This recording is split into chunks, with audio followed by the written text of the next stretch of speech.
If there's an agreement that is acceptable to the US, Europe, and Ukraine, and Putin's the only one saying no and refusing to sign, hopefully Trump turns on him and all the pressure is on Putin.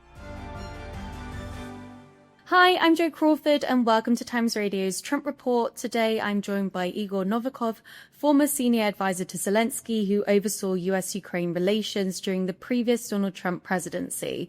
Thank you for joining me on the Trump Report today. Thanks for having me again. A lot has happened in the last 48 hours between talks between the US, Ukraine over a potential peace plan. And I mean, this follows a draft that was leaked last week of another potential peace plan. Could you talk me through everything that's happened so far? Well, there's a lot happening. So at the moment, I mean, we're recording this one Monday. So the Geneva negotiations have just concluded between the US, European Union, and Ukraine. Currently, at the moment, we're working on a framework deal with the US and with Europe for the US later to present to Russia. Obviously, all of this started from a Russian kind of proposal that's been secretly worked on by Witkov and Dmitriev. But I think, to be honest, it's not the worst thing in the world, because I think if the European Union, if Ukraine and the US reach a deal and have a common understanding of how this war ends and what's acceptable, what's not, preferably in the form of a framework agreement between the three sides, that allows the US then present it to Russia, and then Trump's focus shifts back to Putin. So anything happens after that agreement is reached, anything negative that happens will be Putin's fault. So in the very worst case scenario, that buys Ukraine some time. As I mentioned, some details of that original draft were leaked last week. There were suggestions that points within it were quite vague, but also perhaps put Ukraine in a vulnerable position. But what we've heard from US and Ukrainian negotiators very recently is we've had, for example, Marco Rubio. He said that there's been a tremendous amount of progress in this plan. What has had to have changed or been improved in this peace plan compared to the original that will make sure that Ukraine isn't vulnerable or susceptible to a future attack from Russia? Well, in Ukraine, we have a saying that our armed forces are the best ally we can have. And I think we should kind of start with our armed forces. So no limit on the armed forces side. We need to make sure that we have all the equipment necessary and everything that we need technologically and in terms of, human capacity to deter Russia as long as possible. Now, do I believe that if this war ends now, that Russia is just going to stop there and reintegrate itself into the Western world? I'm not sure. I think they're on this war path for a long time to come. And if you consider the larger picture, so the technological race towards AI, for example, between China and the US, and Russia's kind of delusion of grandeur that they have, and the fact that they want to remain a large player. Well, they perceive themselves as a superpower, which they're not. But to kind of remain in that status, not to lose it, and not to kind of fade away into that kind of chaos of the future, Russia needs to be the world's bully. So I think, given the fact that they have that nuclear umbrella and they can afford to start wars, I think that's how they want to stay relevant in the years to come. So Ukraine needs to be armed to the teeth. Ukraine needs to basically act as a deterrent from any future aggression towards it, because Putin's not hiding it. He wants the entire Ukraine. It's not about Donbass. It's not about Crimea. And I'm not sure he stops in Ukraine either. But I mean, if we looked at that original draft, for example, there were suggestions that Russia should have full control of the Donbass, even areas that Ukraine has territorial control over currently, also a reduction of armed forces to around 600,000. I mean, what indications do we have at the moment that those things, do you think that those things are still going to be included in the new draft? I'm not sure about the limitation of the armed forces, because that's kind of that's the seemingly easier point to discuss, because the definition of armed forces is quite vague, and it's all about the equipment and the training. So, we can afford to have, I don't know, during peace times, 10,000 active soldiers on duty. But if we can, within like 12 hours, if we can mobilize 1 million, then it doesn't matter what that agreement says.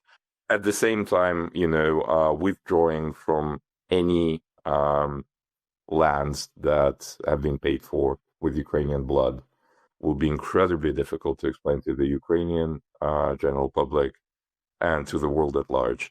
And last but not least, that basically encourages countries to change their borders by force. And I don't think that's something we should see in the 21st century. So I think it's not about like separate points. It's about what that framework looks like in general. And the pressure on Ukraine is immense. I mean, I haven't seen anything like this since February 22. I want to turn to Thursday because that's the deadline that Trump set for this peace plan to be agreed to by Ukraine. Do you think that Zelensky is going to agree to it?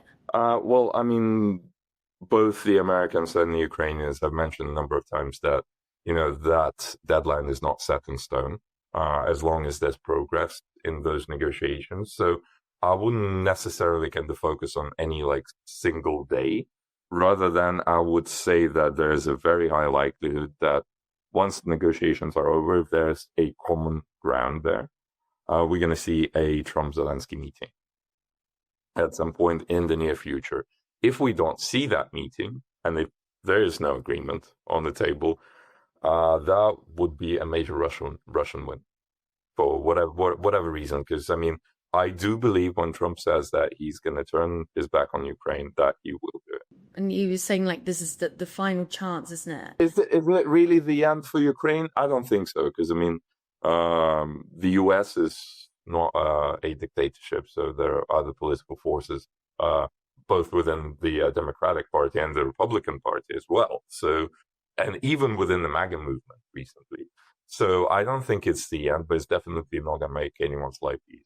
So I do hope that these negotiations lead to a suitable framework agreement that could be later presented to Russia by Trump. And if that agreement is presented to them by Trump and is being signed by all the parties except Russia, then, I'm going to be cheering for Trump and waiting for him to shove it down Putin's throat. Because originally when they saw that leaked draft, there was a lot of concerns raised by a lot of European leaders about it. But I mean, we've heard from Germany and they said that it was a decisive success with these talks between the US and Ukraine. I mean, do you think that we're going to get European backing here for this new plan? Well, Europe needs to have its say because, I mean, a lot in this process, like the peace process and, the potential post-war security format in Europe concerns Europe. So it's relevant to them. So it's in their national security interest to be part of this communication and discussion and not to allow for Ukraine to be carved up and thrown away because they're next. So that's as simple as that. As far as the statements in the media are concerned, as somebody who's kind of dealt with this for a number of years, who's seen it, the backstage of it, I can tell you one thing. When there's an active negotiation, never read the news.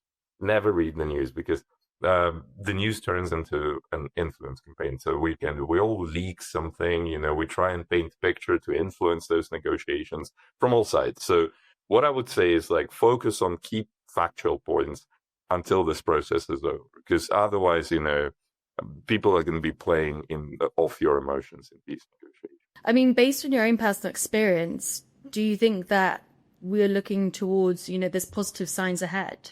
I would say this war needs to end, definitely. I mean, I don't consider anyone sane who's pro-war, in a sense.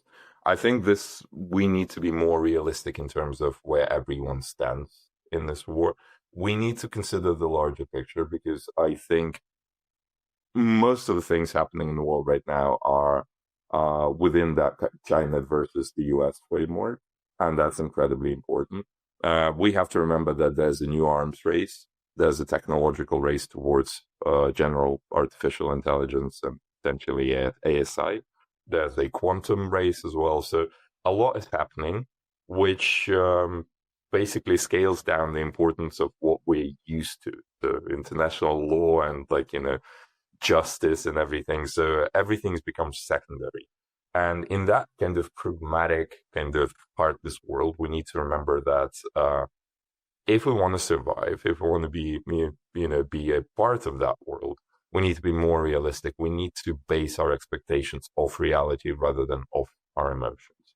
And that's important. And that's my message to everyone. And obviously, this proposed plan, if it is agreed to, it will have to be put to Russia as well. Yeah, definitely. But then it starts working in Ukraine's favor, because if there's an agreement that is acceptable to the US, Europe, and Ukraine, and Putin's the only one saying no and refusing to sign, hopefully Trump turns on him and all the pressure is on Putin. Now, Putin realizes that, so he's using every instrument in his power right now to influence these negotiations. But, if we sign that framework, there's a common agreement, there's a piece of paper between Europe, US, and Ukraine, and then we can all turn on Russia and try and make them swallow it. So there's an upside to what's going on. But I guess, on the other hand, it all depends on Zelensky to agreeing to this too, doesn't it? And based on this original draft, with the concerns that it raised, not only Zelensky. Look, for example, everyone's missing this point about Russia returning to G8, so G7 becoming G8. There's no Zelensky in G7 or G8, right? So it'll be Merz, Macron, and Starmer, and everyone else who would have to sit next to Putin, shake his hand, and pretend like nothing happened. So to say that it's all on Zelensky right now to either accept or refuse to sign this agreement is not strictly true. It's also an ultimatum to Europe. Now, what Europe does with it is another thing. So once again, don't read into anything emotional. Don't read into any news stories. Look at the facts. If that Trump-Zelensky meeting happens, that means Europe is okay with everything and Zelensky is okay with everything. If that meeting is put off, if there's not even a phone call, if Trump starts tweeting something horrible towards Ukraine, then we're in trouble.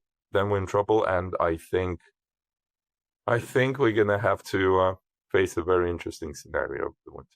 Interesting, obviously. Who knows what will have happened in 24 hours' time? Yeah, exactly. That's why I'm saying, pay attention to the facts. Well, Igor, thank you so much for joining me on the Trump Report today. Thanks for inviting me, Susan.